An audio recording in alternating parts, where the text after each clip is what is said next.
According to mainstream history, Tenochtitlan exists no further back in time than 1325 AD. Official history says it was founded a mere 194 years before the arrival of the Spanish conquistadors in 1519. However, according to the Aztecs, who used a calendar system, Tenochtitlan was over 1,000 years old when the Spanish arrived in 1519.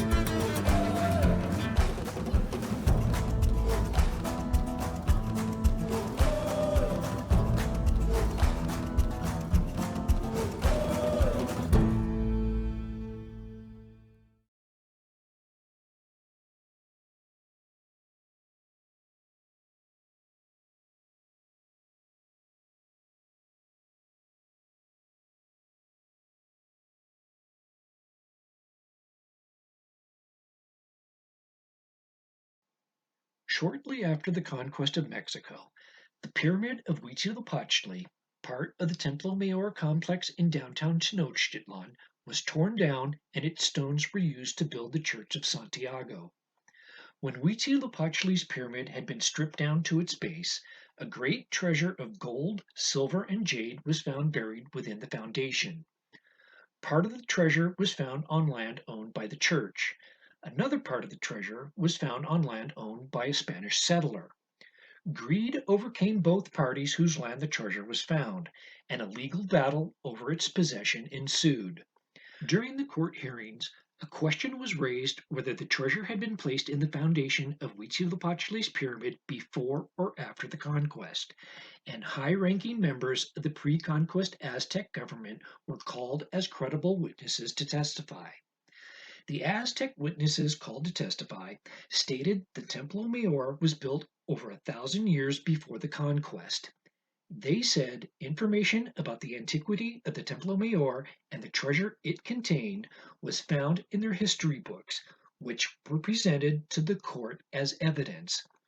At the time of the court case, Aztec books and records had not yet been burned. The Aztecs testified in a court of law to colonial authorities about the antiquity of the pyramid, and the Spanish court upheld the Aztec testimony.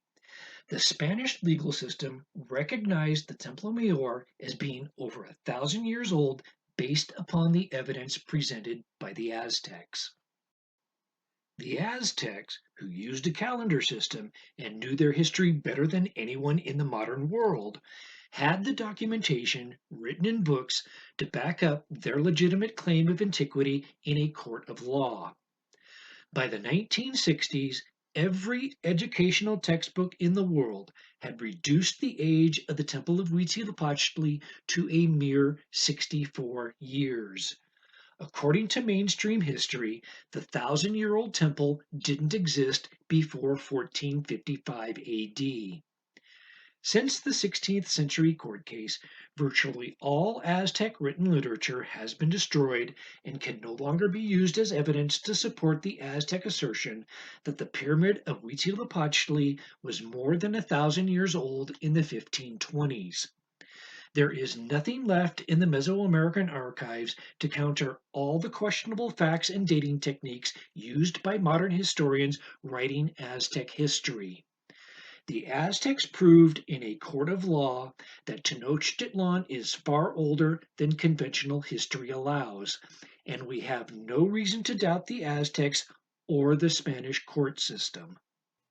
There are additional clues pointing to the antiquity of Tenochtitlan that conflict with the conventional timelines of Mesoamerican history. Mainstream history teaches there were only 9 emperors that ruled the Aztec Empire, and before those 9 emperors, the Aztec Empire and Tenochtitlan didn't exist. Montezuma II, the ruling monarch of Mexico at the time of Cortez's arrival in 1519, was the 9th of those emperors.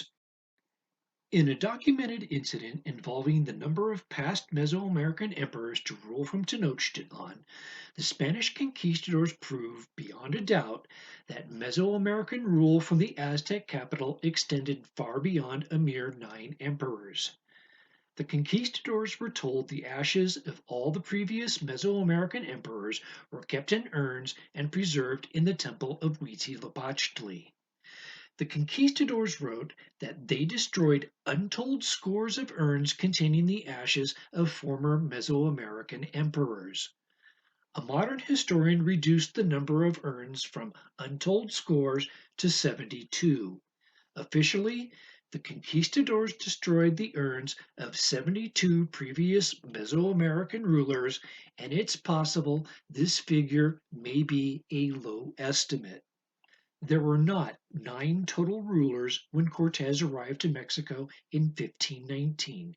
There were an untold score that numbered 73, Montezuma II being the 73rd. The untold score of 6 dozen urns containing the ashes of Mesoamerican monarchs is a clear indication that Tenochtitlan and the pyramid of Huitzilopochtli belonged to a time long before the 1325 and 1455 AD foundation date taught by conventional history. Furthermore, we have the testimony of ancient Egypt suggesting that contact with American civilizations were established by the pharaohs long before conventional history tells us these American civilizations existed. From the frequent expeditions to Punt, American tobacco and cocaine were brought into Egypt. The presence of cocaine and tobacco in the bodies of ancient Egyptian mummies is a documented fact. What cities did all this cocaine and tobacco come from? No one is asking this question. The evidence strongly suggests it came from American cities that mainstream history tells us didn't exist. And as a result of the transoceanic cocaine and tobacco exchange with Mesoamerica, the Egyptians brought back stories of a city with canals high in the mountains, and that tale eventually became Plato's Atlantis. Excavations in what was once the Tlatelolco marketplace of Tenochtitlan have turned up artifacts from the Olmec civilization, which predates the Aztec civilization. Olmec figurines, possibly traded at the marketplace, were recovered at Tlatelolco and dated only as before 500 BC. Based on the archaeological evidence, we cannot readily dismiss the possibility that Tlatelolco, a suburb of Tenochtitlan, was founded in the Valley of Mexico before 500 BC. The presence of Olmec figurines in Tlatelolco point to a settled and civilized life in Tenochtitlan before 500 BC. Because archaeologists have confirmed the presence of Olmec civilization in Tenochtitlan prior to 500 BC, that leaves the question: how much further before 500 BC can we safely establish the presence of Tenochtitlan in the Valley of Mexico? The answer to that question lies in the antiquity of the Olmec civilization itself. According to archaeologists, the earliest traces of Olmec civilization in Mesoamerica, found near modern day Veracruz, are dated to 1200 BC. Theoretically, Olmec artifacts found in the Valley of Mexico could date to 1200 BC. A 1200 BC founding date for Tenochtitlan isn't too far-fetched when we take into consideration the oral tales of Homeric era Greece and Phoenicia, the written tales of Hesiod, and the written records of ancient Egypt during the New Kingdom period, in which tales of civilization and a city with canals located west across the ocean make frequent appearances. There is further evidence to suggest the existence of civilization in the Valley of Mexico at or before 1600 BC, and this evidence can be traced through the history of corn in Mexico. Because corn requires human intervention in order to succeed from one harvest to the next, it requires farming. Farming is a prerequisite for civilization. Therefore, with the domestication of corn came farming. With farming came settled life. With settled life came civilization. The archaeological evidence tells us domesticated corn started appearing in the Valley of Mexico around 2500 BC. The archaeological evidence also tells us that by 2000 BC, civilization was taking root in the Valley of Mexico, and the formation of towns and cities were beginning to appear. With such an early date for the flowering of civilization in this region of Mesoamerica, it's not hard to imagine the great cities of the valley, such as Tenochtitlan, springing into existence during this time. Old World records from ancient Egypt certainly seem to confirm this. Because the archaeological record shows evidence of the existence of Tlatelolco, a suburb of Tenochtitlan, and items possibly traded there as early as sometime before 500 BC, it suggests that Tenochtitlan existed at the time Plato penned the story of Atlantis. How much older Tenochtitlan possibly is has yet to be determined. However, the archaeological evidence clearly shows that civilization in the Valley of Mexico was non existent before 2000 BC, and Atlantis as Tenochtitlan could not have existed before then. Plato is correct about the existence of Atlantis, but is wrong about the age of Atlantis. Prior to the 19th century, not one single historian or scholar doubted the Aztecs' version of their own history, and no one doubted the age Native Americans gave to their civilization. However, all that began to change at the turn of the 19th century. As the first archaeologists began scientifically examining Mesoamerican ruins in Mexico and Central America in the early 19th century, we start to see a great effort being made to disconnect Mesoamerica from the ancient past. Dates for the pre Columbian civilizations of Mexico start being pushed further and further away from the past and moved closer and closer to the present.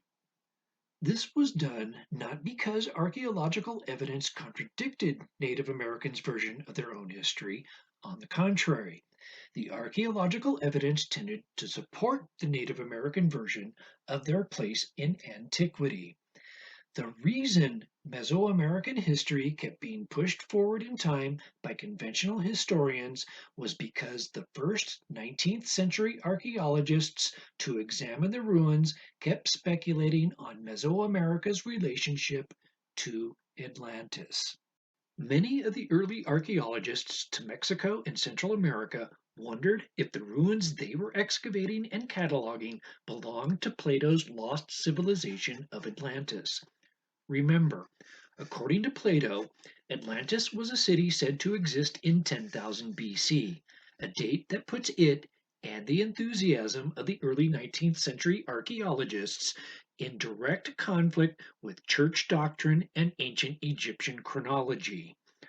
Once the archaeologists began associating the Maya and Aztecs with Atlantis, great efforts were made by the academic world to disconnect the history of Mesoamerican civilizations from antiquity and eliminate any possible connection they may have had to Plato's legendary lost city. Mesoamerican civilization was not allowed to exist before or during Plato's lifetime. This disconnection process, which has been going on for the last 2 centuries and counting, has resulted in a mainstream history of Mesoamerican civilization that is mostly false and inaccurate.